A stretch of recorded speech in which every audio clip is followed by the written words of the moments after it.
Genghis Khan की इच्छा थी कि जब मरे तो जहाँ उसका कब्र में उसे दफनाया जाए, उस कब्र का जगह किसी को ना पता चले। तो सोच रहा मरते मरते ले गया इतने लोगों को, 5-7 हजार लोगों को। कौन?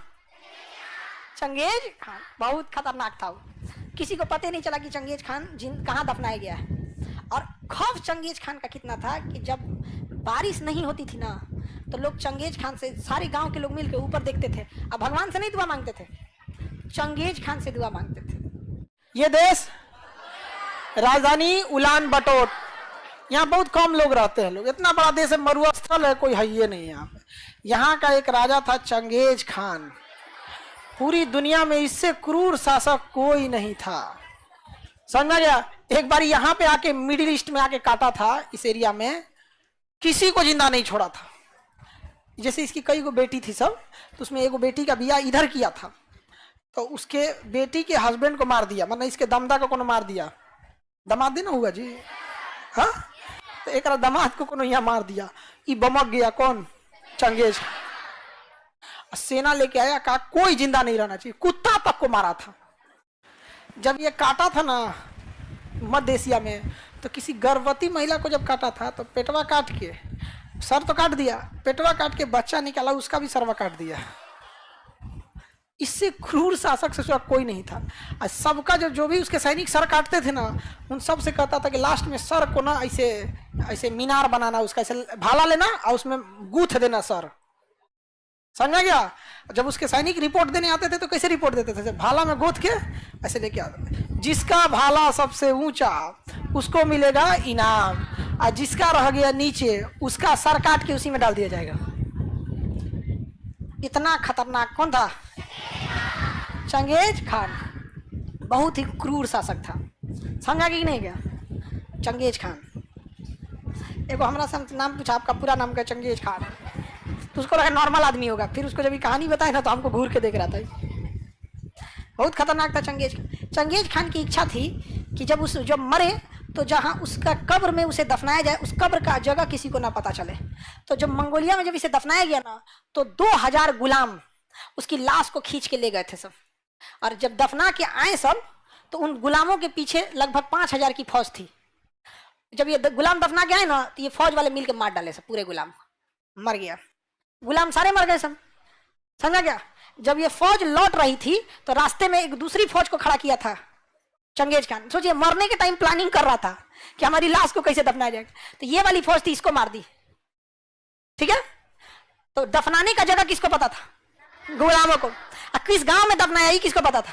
सैनिकों को। और ये सैनिक 50-60 किलोमीटर पीछे है, तो ये मार दिया सब इसको, तो इनको कोई आइडिया नहीं है। और जब ये दरबार में पहुंचे सब, तो दरबार में इनको मार दिया गया, दरबार में इनको मार दिया गया। सोच रहा मरते मरते ले गया इतने लोगों को, 5-7 हजार लोगों को। कौन? Genghis Khan. बहुत खतरनाक था वो, किसी को पता नहीं चला कि चंगेज खान कहाँ दफनाया गया है। और खौफ चंगेज खान का कितना था कि जब बारिश नहीं होती थी ना, तो लोग चंगेज खान से, सारे गांव के लोग मिलकर ऊपर देखते थे। अब भगवान से नहीं दुआ मांगते थे, चंगेज खान से दुआ मांगते थे।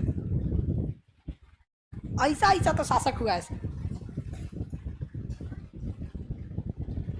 मरने के बाद भी नहीं छोड़ा। हाँ बाबू, चंगेज खान इतना जालिम कोई नहीं था।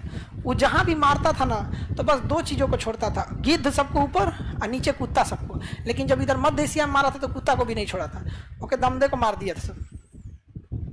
दामाद का बहुत इज्जत होता है ससुराल में, उसका बहुत इज्जत होता है। जब नया नया दामाद बन, जब तक फूफा नहीं बनाया तब तक, फूफा बनने के बाद उसका मुद्रा स्फीति हो जाता है, अवमूल्यन हो जाता है, उसका डिवैल्यूएशन हो जाता है। अब बूढ़ फूफा तो नोटबंदी की तरह हो जाते हैं। बूढ़ फूफा 2000 का नोट हो गए हैं, जबकि अपने समय में वो क्या रहते हैं लोग। दामाद का गजब इज्जत होता है, बाप रे। बशर्ते लव मैरिज ना हो, लव मैरिज में पिटेबो करता है सब समझ गया। और लड़की का पहिलका सबसे ज्यादा मारता है, भैया मारेगा नॉर्मल, बाप मारेगा नॉर्मल, और पहिलका बरियारे मारेगा, पजरी तोड़ देगा। चोटा कहीं कहीं बताओ तो, ये कभी लाइन में चला है, बीच में हमारा पता नहीं चला है। अब लड़की सब का तो एकदम कोई टेंशन नहीं, बस चारों ओर देख के रोना है। भाइयों को देख के अरे बाप रे पिटा गया, पहिलका को देख के तू कहाँ से चला। गाड़ी रो रहे हैं। ये सब चीज में बच के रहना, क्योंकि कभी लड़की सबका बयान जो इस सब चक्कर में ज्यादा नहीं पड़ना। अगर बयान दे देगी कि जब बहला फुसला के ले गए हैं लोग, तो कोर्ट मान लेता है कि इन लोग को बहलाना आसान है। तो बताइए बहला फुसला कोई लेके कैसे चल जाएगा? चलो चलो कौआ देख लो, कौआ कौआ कौआ देख लो, चंदा मामा चलो चलो चलो। ऐसे ही ना बहला फुसला के ले जाया जाता है जी। ताज्जुब होता है कि मान लिया कैसे जाता है। आप अगर आप कोर्ट में कहिएगा कि हमको बहला फुसला के आतंकवादी बना दिया, तो जज पूछेंगे क्यों, तुम्हारा दिमाग कहाँ था? लेकिन वही अगर ये लोग बोलते, लोग बहला फुसला के लेके चल गया, नहीं पूछता है,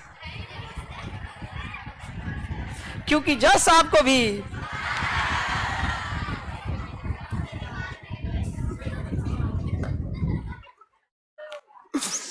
आगे बढ़ते हैं। मंगोलिया समझ में आ गया कि नहीं? आज मंगोलिया का हालात खराब है। चाइना कहता है कि हम इस पे कब्जा कर लेंगे। चाइना क्या कहता है? कब्जा कर। चाइना जहां तहां हमला करने के लिए सोचते रहता है। अब हम लोग देखते हैं सेंट्रल एशिया, इसे क्या कहते हैं? Central Asia. एशिया के बीचों बीच में होने के कारण इसे क्या कहेंगे?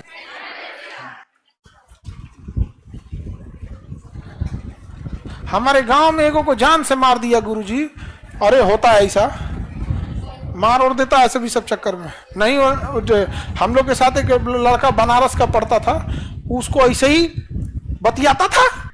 पहले उसके घर वाला लड़किया के जान गया सब, तो लड़की से फोन कराया सब कि कहो कि घर में कोई नहीं आओ। ये बैला चल गया, और ये बाप रे बाप ऐस मार मारा था सबने उसको, ऐस मार मारा था सब कि उसको टेका के हम लोग लाए थे लोग। ऐसे हाथ में कहा भाई छोड़ियो मत, चलो नहीं के जा। हम कहते गई काय खातिर रहो।